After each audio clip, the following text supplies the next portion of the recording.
नमस्कार, मैं doctor BK. Paliwal आप सभी प्रियजनों को self help research insight YouTube channel में हार्दिक स्वागत करता हूँ।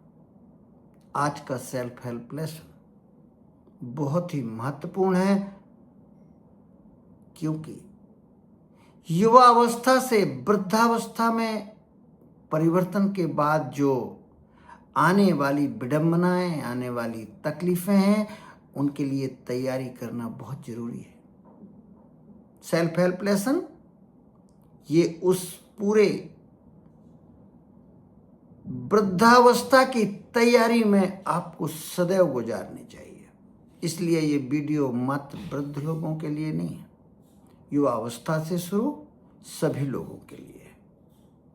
कल हमने एक शॉर्ट बनाया था, वृद्ध काले मृताभार्या बंधु हस्ते गतम धनम भोजनम चा पराधीनम तिस्प्राम पुंसाम विडम्बना। ये 3 तरीके की तकलीफ हैं। वृद्धावस्था में जीवन साथी चला जाए, बंधु बांधव धन हड़प जाएं और जीवन यापन के लिए दूसरों पर निर्भरता या पराधीनता हो, या कोई भी भावनात्मक पराधीनता भी आपको कष्टदायक हो सकती है। इसलिए रिश्तों में सुरक्षा के लिए भावनात्मक तैयारी,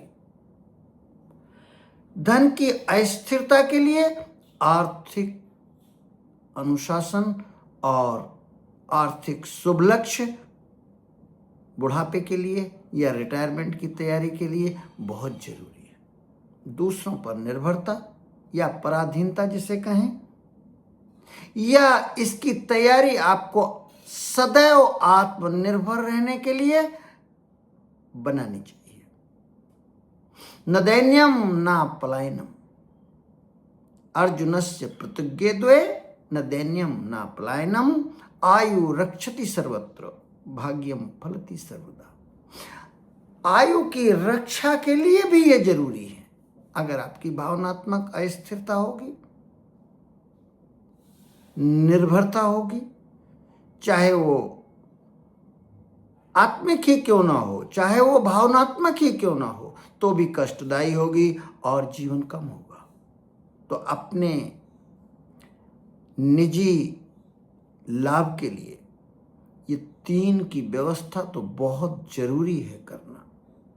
अर्थेन हीना पुरुषा सर्वा अवज्ञाम लभते या भवति, धनहीनो न चा हीनस्य धनिकासु निश्चयः विद्या रत्नेन हीनो या शाहीना सर्व वस्तु सा। अर्थ सामान्य है।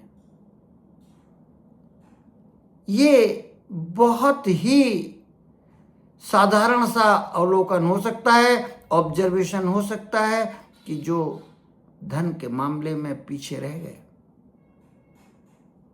तो उपेक्षा और अवमानना के लिए आदमियों को तैयार रहना चाहिए।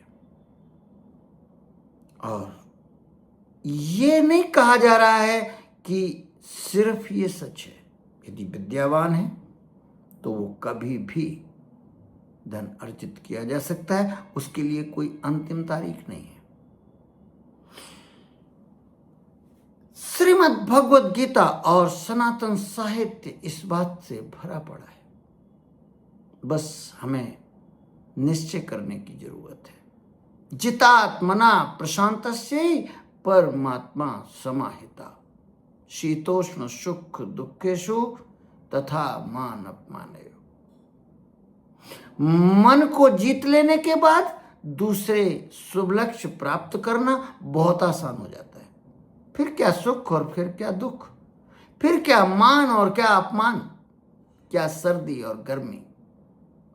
लॉ ऑफ इक्वानिमिटी, समत्व का भाव, ये अर्जित किया जा सकता है। The good news is it is learnable.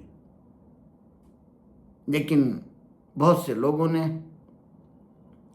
इतना क्लिष्ट बना दिया है इसको कि हर एक आदमी को डर लगता है कि इतनी बड़ी तपस्या करनी होगी, इतना बड़ा वो करना होगा। नहीं, सिर्फ निश्चय करना होगा। और अभ्यास करना होगा। बच्चे जैसे गिर जाते हैं तो फिर वो गिरना छोड़ नहीं देते, दुगने उत्साह से उठते हैं, और पर एक दिन किलकारी ऐसी होती कि वो दौड़ जाते हैं। जब भगवान श्री कृष्ण ने इस प्रश्न का उत्तर दिया अर्जुन के कि मन बहुत चंचल है, अस्थिर है, हठीला है, तो क्या करें? तो भगवान ने कहा था, असंशयम महाबाहो मनो दुर्निग्रहम चलम अभ्यासेन तु कौन्तेय वैराग्येण च गृह्यते। अभ्यास से बस में किया जा सकता है। मन की चंचलता को कोई मना नहीं कर रहा, उसकी अस्थिरता को कोई मना नहीं कर रहा। अब तो वैज्ञानिक प्रयोग भी हो चुके, 60,000 विचार 24 घंटे में आते हैं स्वस्थ मन में, अस्वस्थ की तो बात ही छोड़ दीजिए। ये बात सच है कि मन बहुत चंचल है, अस्थिर है, हठीला है और बहुत बलशाली है।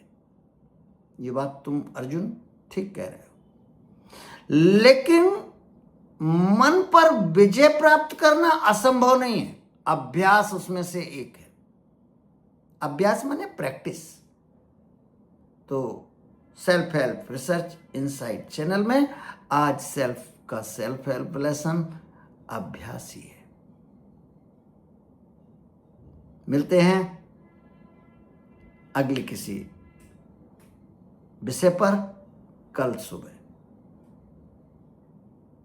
यदि आपको वीडियो के कंटेंट्स पसंद आए हों तो कृपया सेल्फ हेल्प रिसर्च इनसाइट के इस यूट्यूब चैनल को सब्सक्राइब करें, लाइक करें, शेयर करें, सुने और सुनाएं, और आपके जो विचार हों कमेंट सेक्शन में लिखें।